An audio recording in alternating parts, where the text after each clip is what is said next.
James chapter 3, verse 1 of the ESV Bible says, "Not many of you should become teachers, my brothers, for you know that we who teach will be judged with greater strictness." Well, there are people who are eager to counsel and instruct others just to make themselves feel like somebody. That's a scary place. They want to give others their opinions or a piece of their mind, or they need to have people drawing from them. But you're saying not to be eager to become a teacher. And I certainly don't ever want to become a self-appointed teacher. I know as I build truth in my heart and your truth becomes my reality, I know that you'll attach people to me and bring people to me at the right time. The more revelation you give me, the more outlets I'll find or connectivities to pour into others. The more upward I go, the more outward you'll make me. But it'll be a grace thing, not a self-appointed thing. And I don't want to have a need to be right. I don't want to have a need to be approved by people or come up with some new thing to wow somebody. Or just teaching for any other reason than just believing that it's the ministry of your Spirit of truth. Anything else is not a good thing. They'll be held to a higher standard of judgment. And that's why I've got to make sure I'm secure in you so that everything I do comes from that place of fullness. Verse 2 says, "For we all stumble in many ways." So you're reminding me that the tendency and capacity of my flesh is pretty weak. And I can find myself bumping into the flesh at any moment. But I don't want to get thrown by it. I just want to keep turning to you and let you make me stronger. And that doesn't mean that I'm wearing the identity of sin, because it goes on to say, "And if anyone does not stumble in what he says, he is a perfect man, able also to bridle his whole body." Lord, you're saying that I'd be following you completely. If I'm able to bridle my words, then my heart's been purified and perfected and matured by the truth of the gospel. Because it's out of my heart that my mouth speaks. But your gospel is designed to purify and transform my heart. And if my heart is purified and transformed, it'll show through the words that I speak. Because I live from the inside out. And if I clean the inside of the cup, then the outside will be clean. But if your gospel doesn't clean the inside of the cup, it's going to show on the outside, and everybody's going to know that I need cleaned up. Because you said what a man speaks is what's in his heart. So if I don't stumble in word, that means my heart's been perfected by the gospel. So I see your purpose in that. And you emphasize that more all the way down through verse 12. And then in verse 13, it says, "Who is wise and understanding among you?" So you don't want me to read this for my spouse to locate where she's not wise. You want me to take this personal because it's talking about me, not my neighbors. And it says, "By his good conduct, let him show his works in meekness," or gentleness, "of wisdom." So you want me to show it in conduct, not proclaiming how wise I think I am. You're saying my conduct should be guided by a controlled strength of gentleness, not a haughty, overbearing, proud strength. It's a humble strength that I don't have to display it in front of men to prove who I am. It's just who I am in you. It's a strength that has a gentleness and a kindness to it. So it's not flaunting my wisdom so people look at me. I just walk in a very strong place in you. And you walked in that gentleness and that meekness. Even though you were the very Son of God, people crucified you, and yet all the time you were the very Son of God.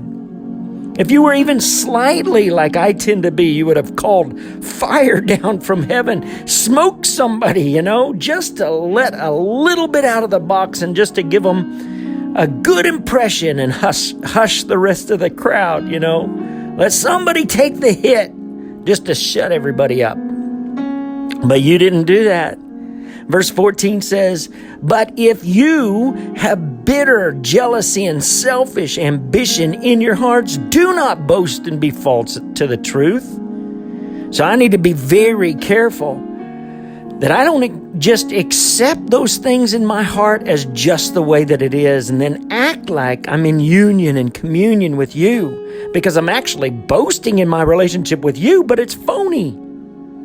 I can't just accept what's in my heart as status quo and just the way we are, and then put on a show like I'm wise and understanding and in fellowship with you. So if I have wisdom, and I have your wisdom, then you don't want me to blow a trumpet and wave a flag and sound a horn so everybody will know how much I know. You said that you want me to prove it and show it by my life lived. But if I have competition in my heart, then my life lived is going to reveal that stuff because I'll be saying one thing and living another. And verse 15 says, "This is not the wisdom that comes down from above, but it's earthly, unspiritual, demonic." Now, I know that I can still have things in my life that I'm cycling in, and I see that it's not of you, but I'm pursuing you to grow out of it. That's a whole different scenario when I'm growing up into you in all things, and I don't need to be condemned where I'm not in the process. I just need to start agreeing with your truth and let your truth make me free. Because I'm not looking for an excuse to stay the same and still look like a Christian. I want to change. And I can't change myself. It's your grace that changes me. So you're telling me what the wisdom of this world is. It's concerned with itself. It's concerned with this life only. It can't see past today. It can't embrace eternal truth because it can't see the bigger picture than right now, me, myself, and I. But your gospel is intended to deliver me from that mindset. And verse 16 says, "For where jealousy and selfish ambition exist, there will be disorder and every vile practice." You're saying that I could have selfishness in my heart and not even see it for what it is. I just skim over it and go to church and worship you and intercede and pray against the devil and even pray against the devil over my family. And then I walk in the very attribute of the devil by remaining selfish. And then I'm wondering why you haven't driven the devil out of my home. But it's one thing to act in selfishness but see it for what it is and have godly sorrow and purpose to let you, Holy Spirit, to groom me and grow me beyond that selfish practice. And it's a whole nother ballgame to not address selfishness and just accept it as just the way everybody is. And then still proclaim you, Jesus, while I stay selfish. There's a big difference between the two. Because you're not talking about perfection through legalism. It's the motive of my heart. I'm not in your kingdom for me and to remain the same. I'm in your kingdom to be changed into your image and nature and manifest your glory, period. And if selfishness isn't addressed, it's a detrimental thing because there are many troubles and disorders and every kind of vile practices present. So I can intercede and pray against the very thing that I'm embracing, and I'll manifest the very thing that I'm praying for you to destroy. That's just weird. Lord, I don't want to be deceived into that.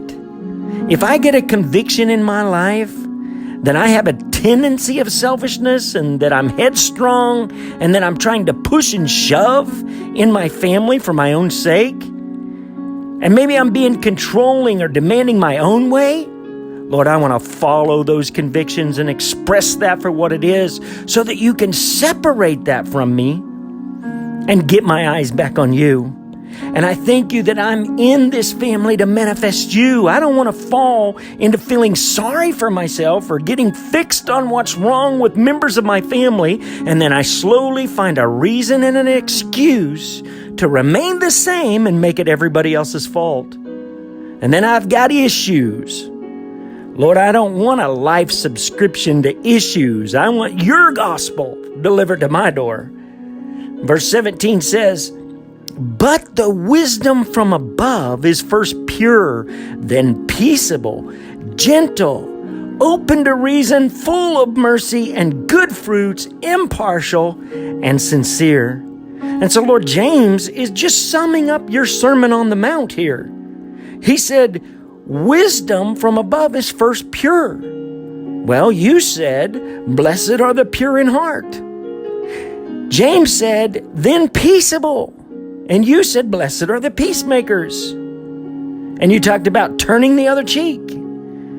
James said it's gentle. You said, blessed are the meek, and meek and gentle are interchangeable terms. James said, open to reason. Well, you talked about that. You said, if anyone wants to sue you in court for your coat, give them your shirt also. That's so open to reason that you're even yielding your own rights to them. James said it's full of mercy. You said, blessed are the merciful. And you even said, take merciful even to the extreme of those who mistreat you. Be merciful to them. James said, full of good fruits. You said you'll know those false prophets by their fruits, and it's a good tree that has good fruits. James said, impartial. Well, you said, don't just salute those who salute you or love those who love you, but have an impartiality that loves even your enemies. And James said, sincere. And you said, don't be like the hypocrites who aren't sincere when they pray or fast or give alms. And then you closed your Sermon on the Mount by saying, if anyone who hears these words of mine and does them, they'll be like a wise man who built his house on a rock. James said, this is wisdom that's from above. And then verse 18 says, and a harvest of righteousness is sown in peace by those who make peace. Lord, your kingdom comes in seed form. It's sown, it's planted in people's hearts with peaceful acts, and it grows a beautiful harvest of righteousness. Lord, thank you for shining your light in my life and exposing the norms that aren't of you. Not so that I can be condemned, but so that I can see clearly to run to you and follow you. Thank you for shining your light in James chapter 3.